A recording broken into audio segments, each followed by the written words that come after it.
Hello YouTube! Today we're going to talk about fallibilism in epistemology. Now, there is a general consensus among epistemologists that knowledge can be fallibilistic, which is to say that a subject can know that P even if the justification for P is not infallible. Or another way to put it, a subject can know that P even if there is no conclusive justification for P. The justification for P does not guarantee the truth of P. For example, I currently see a cup on the table. I can reach out and touch it, I can check my general environment to see that I'm not dreaming, and so on. Many epistemologists would accept that I know on this basis that there is a cup on the table. Nevertheless, my evidence for the proposition that there is a cup on the table does not guarantee the truth of that proposition.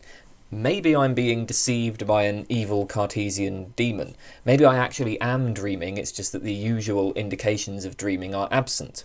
So, if I know that there is a cup on the table, it must be fallibilistic knowledge. This same belief could have been held with the same grounding, even in a situation where it isn't true, and thus wouldn't be knowledge. The level of justification required for knowledge is compatible with error. So let's try to define fallibilism a bit more precisely. Baron Reid, in his Philosophy Compass article on fallibilism, presents several characterizations of the position. A first approach to fallibilism is as follows. S knows that P in a fallibilist way, just in case S knows that P on the basis of some justification J, and yet S's belief that P on the basis of J could have been false. So I know that Frank Zappa was born in 1940. How do I know this? Because I read it on Wikipedia. And I know that Wikipedia is usually reliable about the birth dates of famous people. I know that Wikipedia is checked by thousands of people, that Frank Zappa is famous enough that many people will have checked the birth date, and so on. But suppose that Wikipedia had got it wrong. Maybe Frank Zappa's birth date was widely misreported for some reason. Well, in that case, I would still have believed what I read about his birth date on his Wikipedia page. In that case, I would have held the same belief with the same justification, but the belief would have been false. So it wouldn't have been knowledge. But of course, because he was in fact born in 1940, it is knowledge. So says the fallibilist.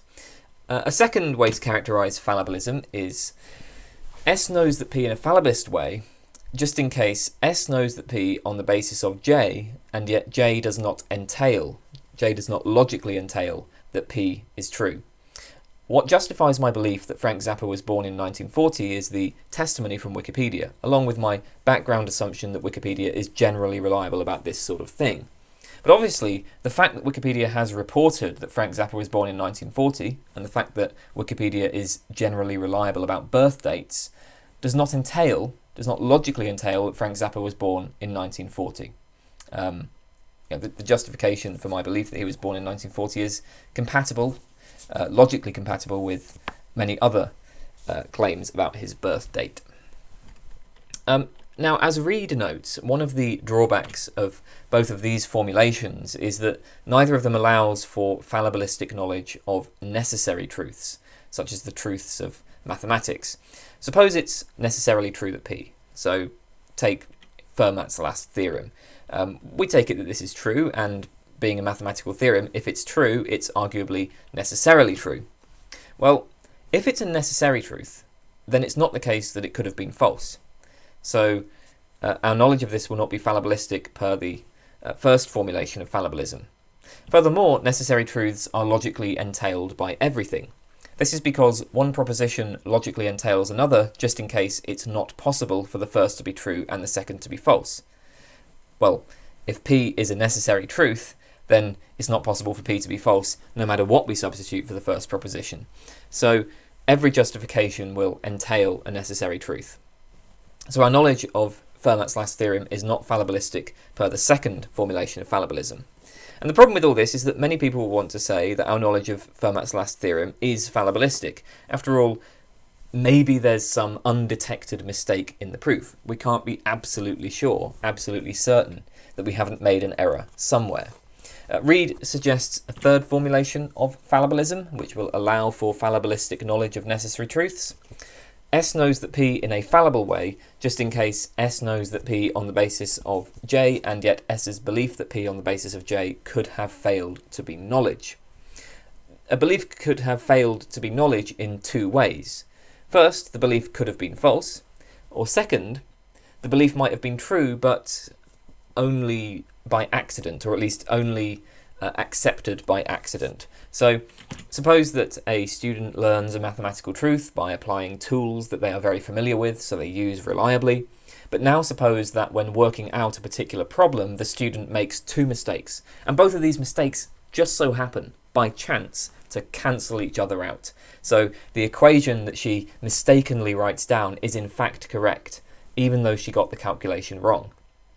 Well, arguably this is a case of it's a true belief, right? But arguably it's not knowledge. And since this kind of thing is always logically possible,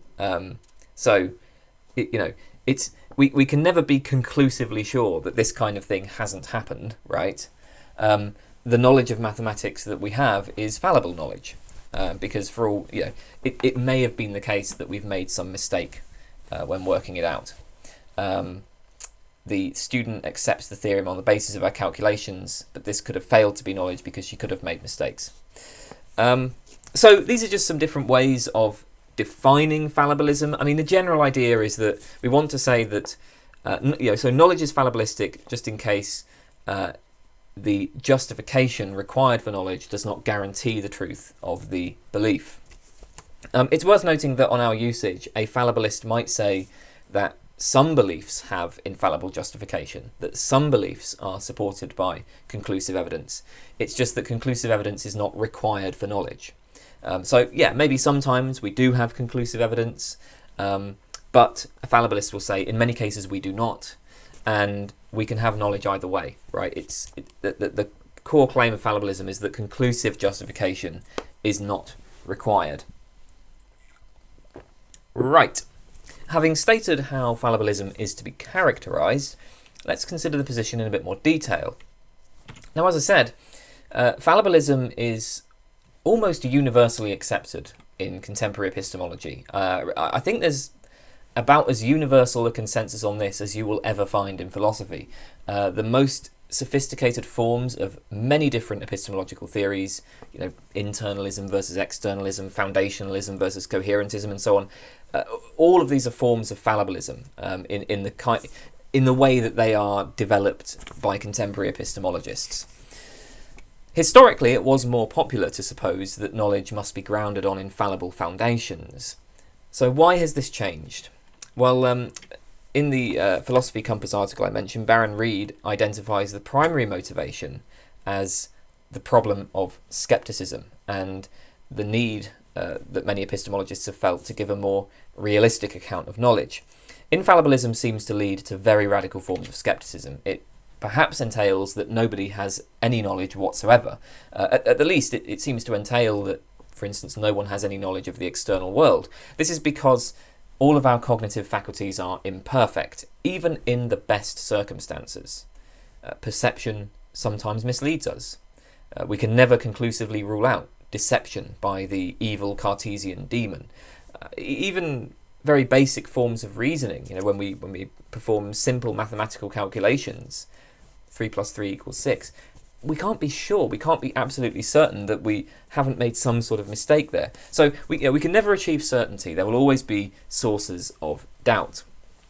And what that means is that it seems that infallibilism, if knowledge requires certainty, then we have no knowledge, or at least we have very, very little knowledge.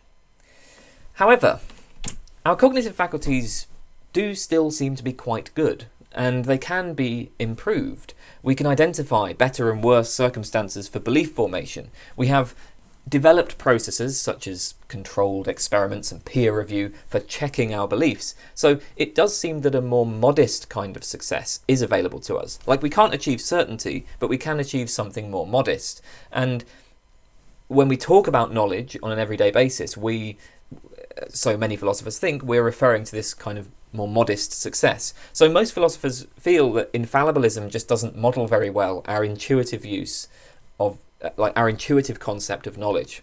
We often attribute knowledge to people in circumstances where conclusive justification is unavailable. I know that the cup is on the table. I know the Earth orbits the barycenter of the solar system. nobody supposes that these are grounded in a way that is infallible.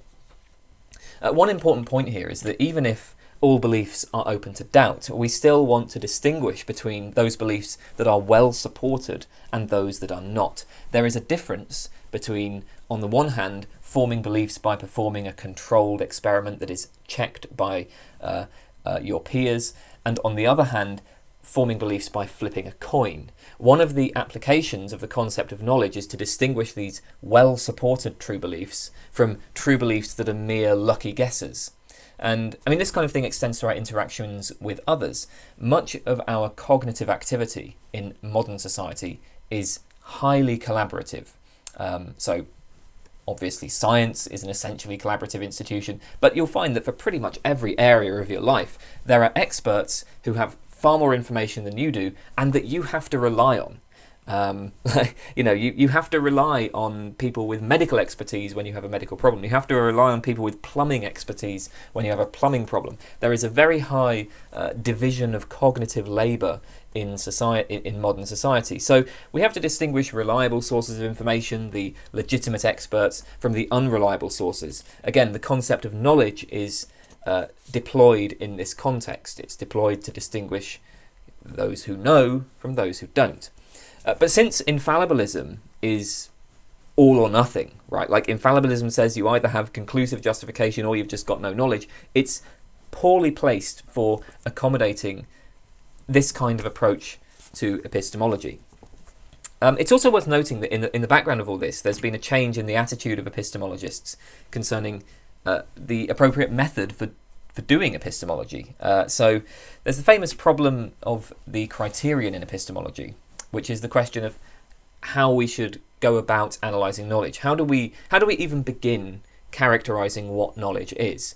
Well, there are two options for where to start in epistemology, and the problem of the criterion is a vicious circle arising from these two options. So we could start by identifying the instances of knowledge. We start by identifying particular propositions that particular subjects know, and then we use these instances of knowledge to determine the criteria for knowledge. So one example of criteria for knowledge would be justified true belief, or maybe true belief formed by a reliable process, or something like that. How do we arrive at what these criteria are? Well, particularism, as it is known, will begin by identifying instances of knowledge and seeing what they have in common. And so you start with the instances of knowledge and you figure out the general criteria of knowledge from those. That's particularism.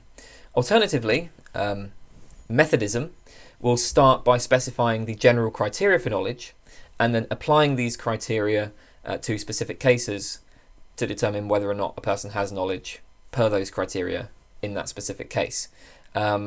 Now, this is a problem, right? There's a problem here because it looks like we have a kind of vicious circle. The trouble is that we can identify the instances of knowledge only if we have well-accepted criteria for knowledge, right? Like if you don't already know what knowledge is, then you won't know whether or not you've correctly identified the instances of knowledge. But equally, how can we make any claim about what the criteria for knowledge are if we do not first have various instances of knowledge to work with and examine? So basically, particularism seems to depend on methodism, but methodism seems to depend on particularism, and we have a vicious circle. And that's a whole other debate. I'm not going to get into this debate here.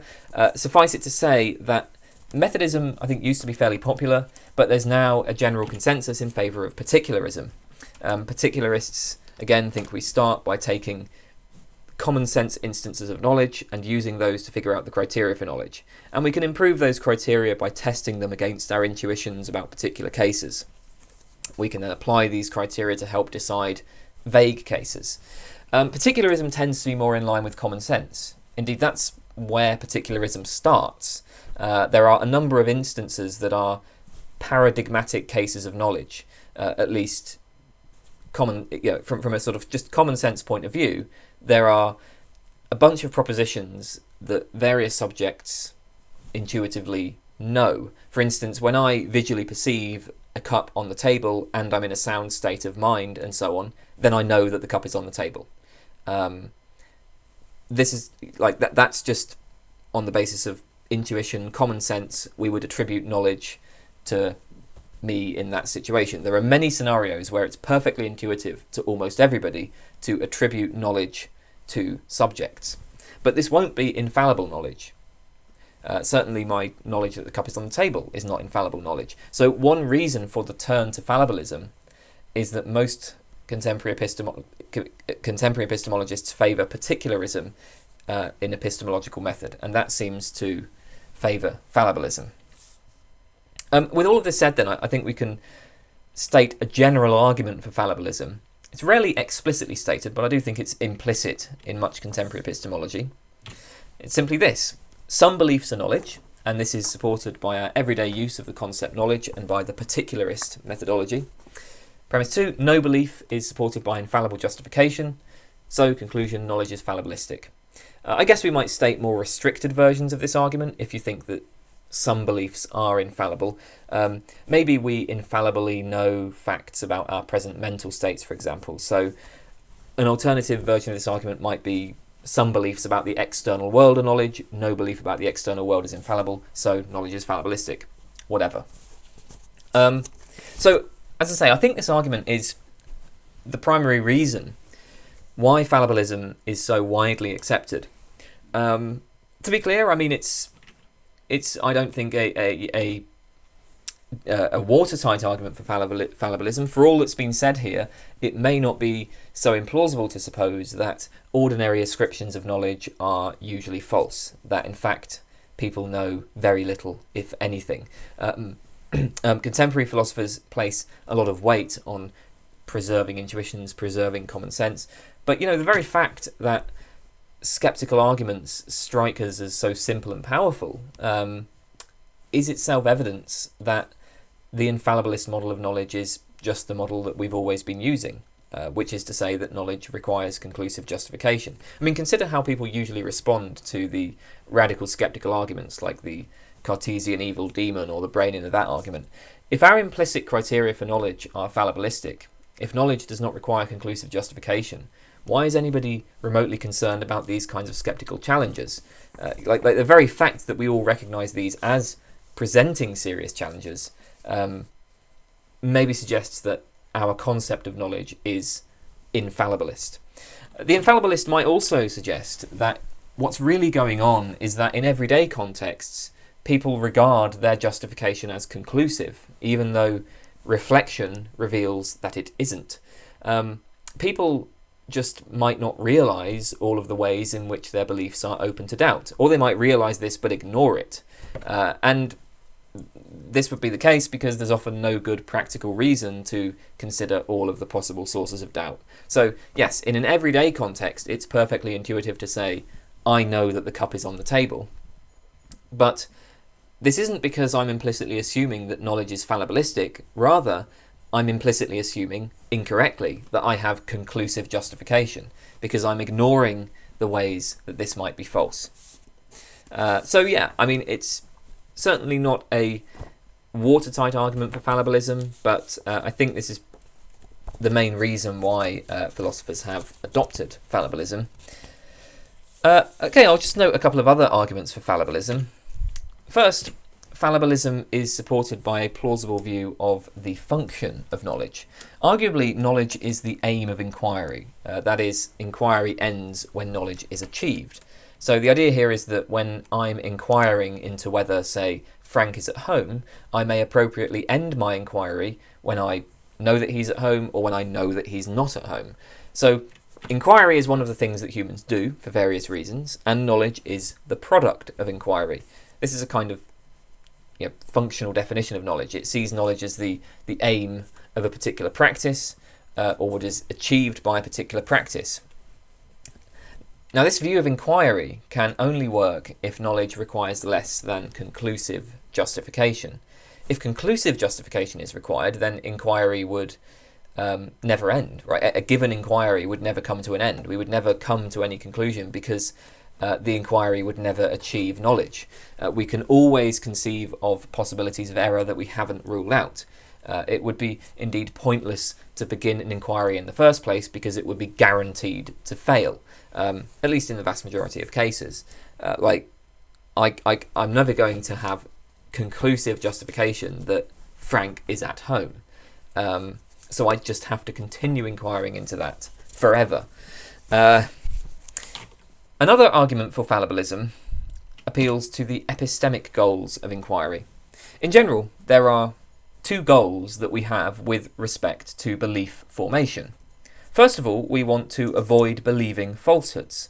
And second, we want to believe truths. We want the minimum number of false beliefs and the maximum number of true beliefs. Now, these two goals pull us in different directions. Whatever you use as a source for forming beliefs will likely permit some false beliefs. So maybe you can form some true beliefs on the basis of perception, but you'll inevitably have occasional false perceptual beliefs too, because perception isn't perfect. We could avoid falsehood entirely by simply suspending judgment about everything, by refusing to adopt any beliefs at all. That would be guaranteed to minimise the number of false beliefs, but this leaves the goal of acquiring true beliefs unfulfilled. A good inquirer will balance the goals of minimising false beliefs and maximising true ones. To go too far to either extreme would be unreasonable. Now, the key point here is that infallibilist models of knowledge are often considered to place too much weight on the goal of minimising false beliefs. Requiring conclusive justification would allow you to believe very little, if anything. We need to form beliefs about things for which conclusive justification isn't available, in circumstances where our cognitive capacities are imperfect, or where there's pressure on time and resources. So we have to make do with inconclusive justification. Basically, the epistemic goal of believing truths puts downward pressure on the level of justification required for knowledge. It makes it less than conclusive. So yeah, there's a couple of arguments that appeal to the nature of inquiry and the relation between inquiry and knowledge. One response to both of these arguments would just be to deny that knowledge is the aim of inquiry. So we might say that knowledge does require conclusive justification, but that when we engage in inquiry, we're not actually aiming for knowledge. We're aiming for something less than knowledge.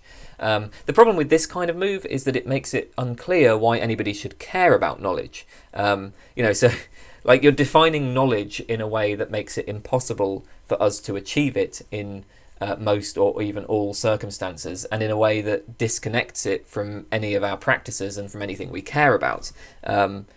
And so, yeah, it just becomes unclear what the value of knowledge even is. If the aim of inquiry is something less than knowledge, then it looks like epistemologists should be concerned about that thing, about the thing that's less than knowledge, and it's unclear why anyone should be concerned about achieving knowledge. But anyway, those are some arguments for fallibilism. As I've noted, fallibilism has achieved an almost universal consensus, but like any philosophical view, it does face difficulties, some of them quite serious.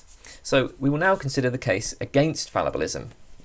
One argument against fallibilism appeals to linguistic intuitions. Consider the statement, "I know that my car is parked outside, but I might be wrong about this." Or maybe the statement, "Scientists know that humans and spiders have a common ancestor, but they might be mistaken." In general, any statement similar to, "S knows that P, but it might be the case that not P." Some people feel that statements like this are just bizarre. It makes no sense to assert that you know something even though you might be wrong about it. But of course that's exactly what fallibilism entails, because on fallibilism, knowledge does not require conclusive justification. And if I don't have conclusive justification, I can't be absolutely sure that I'm not mistaken. Now, of course, we might question whether statements like this are in fact all that odd. I should say, just from my own point of view, these kinds of statements don't strike me as being odd at all. Perhaps this just reflects my philosophical background, right? I've existed in a community where basically everybody is a fallibilist, so these kinds of statements no longer strike me as unusual. You know, I'm happy to say that my car is parked outside, and also that I recognise the ways in which this could be false. Like maybe I've misremembered where I parked it, maybe somebody stole it in the period between parking it and recording this video, whatever. Even so, I'll say, yeah, I know that it's parked outside. But this might just be because, as I say, I've existed in this community of fallibilists. So there are some people certainly who will claim that these kinds of statements are very bizarre, and that maybe lends support to infallibilism. So one response here is to say, well, one reason why these kinds of statements strike people as odd is that they might be misinterpreting the might claim. So again, take, I know that my car is parked outside, but I might be mistaken about this. Now, it's agreed by all parties that knowledge requires truth, right? Like, a belief can only count as knowledge if that belief is true. So if I do know that my car is parked outside, if we hold that fixed, if we hold fixed the claim that I know that my car is parked outside, then it can't be the case that I'm mistaken that my car is parked outside. If I know that P, it must be true that P. So the point here is, well, look, we shouldn't interpret the statement, I know my car is parked outside, but I might be wrong about this. We shouldn't interpret this statement as asserting that I could know that my car is parked outside, even if it actually isn't parked outside. Rather, it's an expression of epistemic uncertainty. I can assert that I know my car is parked outside. I can assert it's true that my car is parked outside, even if I'm not conclusively sure that my car is parked outside. I can have doubts about my beliefs, even if those beliefs are in fact true. So, even if my beliefs are in fact true and justified and they meet the conditions that count as knowledge, I can still have doubts about them. And when I say I might be wrong about this, I'm expressing those doubts. That's what we're doing when we say I know my car is parked outside, but I might be wrong about this. I'm asserting knowledge, but also recognizing there are certain sources of doubt. Another reason why these statements might seem odd is that in everyday contexts, we assert knowledge only when we are very confident. By contrast, we tend to draw attention to the possibility of mistakes only when we're being especially cautious. Now, given the universal fallibility of our senses and of our reasoning capacities, given that you always might have made a mistake somewhere, there's no need to point this out every time you state a belief about the world, right? Because otherwise, everything we say would have to be qualified by the phrase, but I might be wrong, and that would just get annoying, right? So usually we just state our beliefs without saying that we might be wrong. So the point is, if a person does explicitly draw attention to the fact that they might be wrong, then we tend to interpret them as having relatively little confidence. We tend to interpret them as having, by their own lights, not enough justification to count as knowledge. So when somebody says, I know that my car is parked outside, but I might be wrong about this, this statement seems odd because the first part is naturally interpreted as expressing a very high confidence in the belief that their car is parked outside, whereas the second is naturally interpreted as expressing caution. Usually we only explicitly state that we might be wrong when we take ourselves not to have good enough justification. So for the oddness of statements like statement O is pragmatic, not semantic, I guess is one way to put this. Right. A second objection, noted in Baron Reid's Philosophy Compass article, is that fallibilism gives rise to Gettier problems. These are, of course, one of the major topics in contemporary epistemology. I'm assuming you know how Gettier problems work. If not, I recently uploaded a video with Cole on Gettier, so you can check that out. Anyway, Gettier challenged the justified true belief analysis of knowledge, but Gettier cases apply much more broadly than that. Indeed, no responses to Gettier have been widely accepted, and it seems that attempts to fix the definition of knowledge by adding new conditions just tends to give rise to new Gettier cases. So suppose we try to fix the justified true belief analysis by adding some new condition X. So we say that knowledge is justified true belief plus X, where X is independent from justification, truth, and belief. Well, we have a general method for generating Gettier cases. First, we specify a situation where the subject has a justified false belief but also meets condition X, and then we tweak the case so that the subject's belief is true but merely by accident. Linda Zagzebski, in her article The Inescapability of Gettier Problems, discusses this point in more detail. The fundamental issue here is that of accidental success. What happens in Gettier cases is that there's a case of bad luck that gets cancelled by good luck. The subject has bad luck insofar as she meets the appropriate standards of justification, or she meets condition X or whatever, but she nevertheless has a false belief. But then the good luck is that some independent element of the situation, unknown to the subject, ends up rendering her belief true.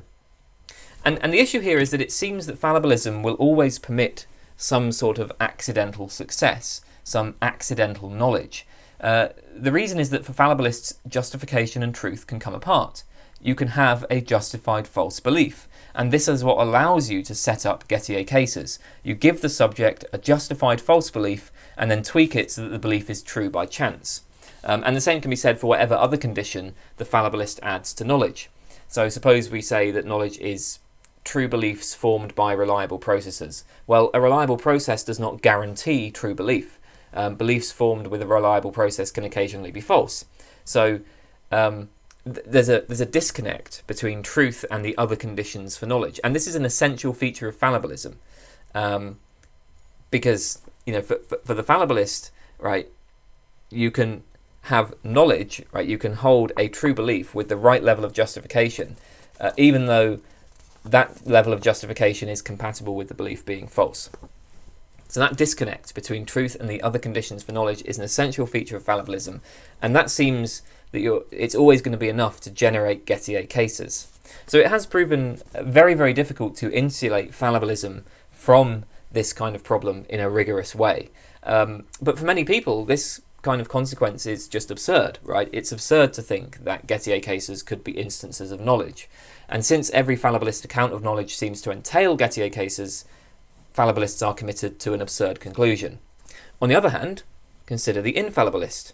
The infallibilist says that a belief counts as justified, or at least a belief has enough justification to constitute knowledge, only when it is guaranteed to be true. So the justification condition and the truth condition are no longer independent for the infallibilist, which means it would no longer be possible to set up Gettier cases. For any proposed Gettier case, the infallibilist will simply object that the justification is not strong enough, because the justification does not guarantee the truth of the belief.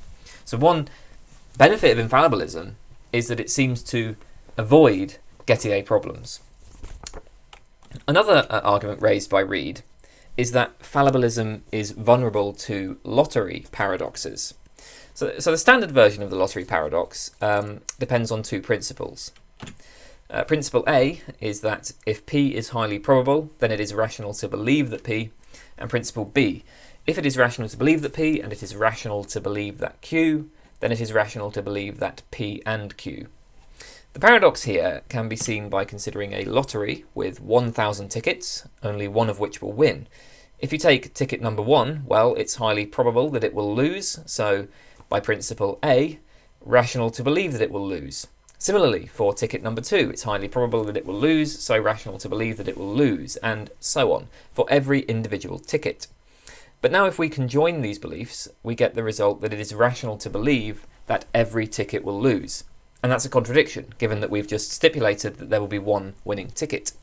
Now this in itself isn't a problem for fallibilism, this doesn't touch on fallibilism, but we can consider slightly modified versions of those two principles that do raise trouble for fallibilism. So Reid considers these two principles. Principle A1 says that if it is both highly probable that P and true that P, then one knows that P. And principle B1, if one knows that P and one knows that Q, then one knows that P and Q. Any fallibilist will need to accept A1 or something like it. We can substitute justified or warranted or based on good evidence or whatever for highly probable, if you'd prefer not to frame it directly in terms of probability. Now, with these two principles, we can't generate a paradox in quite the same way as before. So suppose that the winning ticket will be ticket 1000. Well then, it will be highly probable that ticket 1000 will lose, but false that ticket 1000 will lose. So you won't know that ticket 1000 will lose. And this means you're not going to know the contradictory propositions that one ticket will win and all the tickets will lose. There is, however, another way to get to the paradox. Suppose again that ticket 1000 will be the winning ticket. I then consider the tickets methodically, taking them one by one to decide whether they will win or lose. ticket 1 has a 0.999 probability of losing. It is also true that it will lose, so by principle A1, I know that it will lose. For the same reason, I know that ticket 2 will lose. By principle B1, I can conjoin these claims. Ticket 1 will lose and ticket 2 will lose. And I know this. I know that ticket 1 will lose and ticket 2 will lose. I can apply the same reasoning to every ticket up to ticket 999. Then before considering ticket 1000, I remember that one of the tickets will win. Well, I know that tickets 1 to 999 will lose, so ticket 1000 must be the winner. My belief that ticket 1000 will win is true. It's also straightforwardly entailed by other things that I know. So, do I know that ticket 1000 will win? That would seem like a very strange conclusion. Arguably, this is actually a kind of Gettier problem. It's a case where there's a justified true belief that intuitively seems not to be knowledge. However, I must say this argument doesn't strike me as being quite so problematic for the fallibilist. The obvious response here is to deny principle B1. So that is, deny that if you know that P and you know that Q, then you know that P and Q. Similarly, it strikes me as quite plausible to reject principle B in the standard version of the lottery paradox. The reason why this can be fairly easily rejected is that conjoining probabilities increases the risk of error. So if the probability of P is 0.999 and the probability of Q is 0.999 and P and Q are independent, then the probability of P and Q is 0.998 or thereabouts. If the justification for belief in any given proposition is probabilistic, then you will have less justification for belief in the conjunction of those propositions. So even if P and Q taken independently are highly probable, taken together they may not be, which means you can't just conjoin probabilities in the way that the principles B and principle B1 suggest. Now, of course, this does raise another problem for the fallibilist, because, rejecting the conjunction of knowledge claims is deeply counterintuitive. It really seems obvious that if you know that P and you know that Q, then you know the conjunction P and Q. Or at least you can come to know this by applying a very simple logical rule of conjunction introduction. Okay, that's counterintuitive, but then probabilities are often counterintuitive, so maybe that's not a big deal. But we might wonder whether it really makes sense to suppose that there is a difference between believing that P and believing that Q and believing the conjunction P and Q. Do beliefs even work this way? So what's the difference between these states, right? So state number 1 is the belief that Frank Zappa was a musician and the belief that Frank Zappa was born in 1940. And state number 2 is the belief that Frank Zappa was a musician and Frank Zappa was born in 1940. What's the difference between those two? That really isn't so obvious. And if beliefs don't work in such a way that allows this kind of distinction to be drawn, then the fallibilist is going to have some trouble denying principle B1. Or at least it's not so obvious what the fallibilist should say here. Okay, let's turn to a fourth problem. This is the threshold problem, and it's discussed by Michael Hannon in his article "Why Purists Should Be Infallibilists." It's one of the most serious difficulties for fallibilism. As we have seen, the basic claim of fallibilism is that a subject can know that P even though the justification for P is not conclusive. Now this raises a question. Exactly how much justification is required for knowledge? Where do we draw the line? We might frame this in probabilistic terms. How probable must a true belief be in order to qualify as knowledge? It seems there are two options that are non-arbitrary. First, infallibilism. Infallibilists will require that a true belief counts as knowledge only if it has probability 1, only if it's certain to be true. So there can be no doubt about it. Second, there's what we might call minimalism, which says that true beliefs count as knowledge just in case they have a probability of over 0.5. So they're more likely to be true than not. The obvious problem with minimalism is that just doesn't seem like a high enough standard for knowledge. Anything over 0.5 probability means that the probability might be barely higher than just flipping a coin. Even the weakest possible justification will be enough. And that doesn't seem like enough for knowledge. Now, suppose we choose something else. Suppose we say that knowledge requires 95% reliability. Well, then the question will be, why settle for this level of reliability rather than 92% or 98%? This is going to be arbitrary. It's not clear why achieving the 95% level would make a relevant difference. By contrast, it's easy to see why the infallibilists' conclusive justification makes a difference. Once you have conclusive justification, you can be certain that the belief in question is true. You have ruled out the possibility of falsehoods. There's a sense in which the difference between 99% reliability and 100% reliability is a difference in kind rather than a mere difference in degree. We're moving from degree of probability to certainty, to ruling out all falsehood. And it's easy to see why that would make a difference.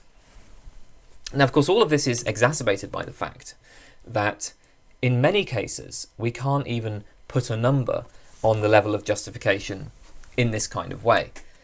So suppose we had some good, non-arbitrary reason to say that knowledge requires 95% reliability. Well, now consider my belief that my car is parked outside. What kinds of evidence and how much of this evidence would allow me to say that I'm 95% sure that this belief is true? Is it enough that I remember parking it outside? Memory is, in general, fairly unreliable. But then I also know that parking my car outside is part of my usual routine. So maybe my memory for that kind of thing is better. But is that enough for justification? Or do I need to actually look outside my window and perceive my car there? Maybe even direct perceptual evidence isn't enough for 95% reliability. Maybe you take seriously the skeptical possibilities like the Cartesian evil demon, like you think that there's a more than 5% chance that actually there just is no external world at all. Obviously this whole line of inquiry seems rather ridiculous. Not only, then, is there no non-arbitrary way to fix the level of probability, there is often no non-arbitrary way to link kinds of justification to probability figures. Hannon suggests that one way to begin dealing with the threshold problem is to appeal to impurism about knowledge. Purism and impurism concern the relation between knowledge and practical interests. According to purism, what counts as knowledge is independent of practical concerns. Whether or not a true belief counts as knowledge is dependent purely on epistemic factors, so whether the belief is supported by good evidence, whether the belief is formed in a reliable way, and so on. And then what counts as evidence, what counts as justification, all of this is going to be independent of what we care about, independent of our goals and concerns. Epistemic concepts such as justification and knowledge are independent from practical concepts. What exactly do we mean by practical concerns? Well, things like our need to act, the stakes involved in the situation, the time and resources available for inquiry, and so on. According to impurists, by contrast, whether a belief counts as knowledge, whether a belief has sufficient justification to be knowledge, depends on practical factors, such as the cost of being wrong. So here's a classic example. Clara believes that her bank will be open on Saturday. Her justification for this is that she remembers that the bank was open on a Saturday 2 weeks ago when she deposited a cheque there, and she knows that most banking institutions will keep the same timetable each week. Let's also suppose that her belief is true. The bank will in fact be open on Saturday, so she has a true belief and she has some justification for it. But does she have sufficient justification for the belief to count as knowledge? Well, an impurist would say that it depends on the situation. Take a low-stakes case. Suppose we want to deposit a cheque, but there is no real urgency in doing so. We know that we'll be visiting the town for shopping on Saturday, and we wonder if the bank will be open, in which case we can get 2 jobs done at once.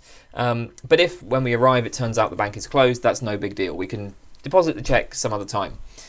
Well, in this situation, the claim is that intuitively, Clara's justification is sufficient. Clara knows the bank will be open on Saturday. Given that, we want to go to a bank, but it doesn't really matter when we do it, yeah, Clara's got enough justification. So she knows. She knows, she has a true belief, and it's supported by adequate justification. She knows the bank will be open on Saturday. Now compare this with a high stakes case. In this case, the cheque really does need to be deposited by the end of the week. If not, we won't have enough money in the bank to pay some important bills or whatever. Like, for one reason or another, it's crucial to us that we get the money in the bank. In this case, the claim then is that Clara's justification no longer seems to be sufficient. Like, if we ask, does Clara know that the bank will be open on Saturday? Intuitively, the answer is no. And the reason for this is that, or so the empirist will say, the reason for this is that doubts about her justification will be more salient to us. We will worry, well, what if Clara's memory is wrong and she actually wasn't there exactly 2 weeks ago? What if the bank has changed its timetable for some reason? Intuitively, we'll say that Clara does not know that the bank will be open on Saturday, even though the belief is true and even though she has some justification for it. The justification isn't enough. In the low stakes case, then, Clara has done enough for the purposes of our inquiry. Since it doesn't really matter if she's wrong, relatively little justification is required for knowledge. This is not the case so in the high stakes case. In that case, her evidence isn't good enough, and what makes it not good enough is our practical concerns. If this kind of thinking is right, then practical factors can partly determine the level of justification required for knowledge. In these two cases, the low stakes and the high stakes cases, the epistemic factors are held constant, while the practical factors differ. But it seems, or so the empirist thinks, it's intuitive that Clara has knowledge in one case, but not the other. So what does all of this have to do with the threshold problem? Well, the idea is that if you're an empirist, then you can say that the level of justification required for knowledge is that which is enough for the subject to rely on her belief in her reasoning and action given the particular circumstances that she's in. The level of justification is set by the highest stakes situation that the subject faces at the time to which her belief in question is relevant. Practical constraints explain why knowledge requires less than conclusive justification, and they can set in a non-arbitrary way the kind of justification that knowledge requires. Again, take the example of depositing a cheque at the bank. In the high stakes case, this requires a high degree of justification. We don't want to rely on Clara's single memory and on the assumption that the bank will be following the same timetable, because if we get it wrong, there's a high cost to us. But we don't require conclusive justification either. Why not?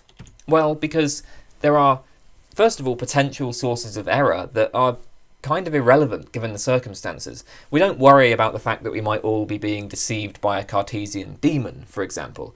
We all assume that there really is a bank, that we really do owe the money and so on. We have to assume that in order to describe our circumstances in the first place. And second, there are constraints of time and resources. So maybe the bank is some sort of fake or scam. Maybe when we deposit money there, we'll just lose that money. That's logically possible. And no matter how much evidence we have that the bank is genuine, we'll always be able to imagine logically possible scenarios where it is a scam. But if we have to deposit the money by Saturday, and if we have other things we want to do with our time, we have no choice but to stop exploring these doubts at some point. Probably quite soon, right? You're not generally going to put in a lot of effort to prove that some bank isn't a scam. Like, maybe you'll ring them up, you'll look them up online and so on, but you're not going to really go out of your way to rule out scenarios in which the bank is a scam. So the thought is then, an empirist actually can begin answering the threshold problem, and the empirist can appeal to practical factors as setting the level of justification required for knowledge. Now, there are two things to say about this manoeuvre. First of all, even if we accept empirism, we're not going to be able to say exactly how much justification is required in any given case. We can specify different practical factors and we can say how they affect the kind of justification required, but there's still going to be vagueness here and, still arbitrariness too. So empirism can reduce the force of the threshold problem, but it doesn't solve it entirely. A second thing to bear in mind is that empirism is extremely controversial. Many, perhaps even most, epistemologists are purists. There are ways to account for our different intuitions about the low stakes, high stakes cases without supposing that there is literally a difference in knowledge. So if the fallibilist takes this option in dealing with the threshold problem, it's going to raise its own difficulties. Right, well, that was fallibilism. That's all I have to say about this. I just wanted to, introduce the position, because, as I say, it's a position that is almost universally accepted, and it's not so common to see people explicitly discuss the reasons for and against it. So hopefully that was helpful, and that's all for today. Goodbye.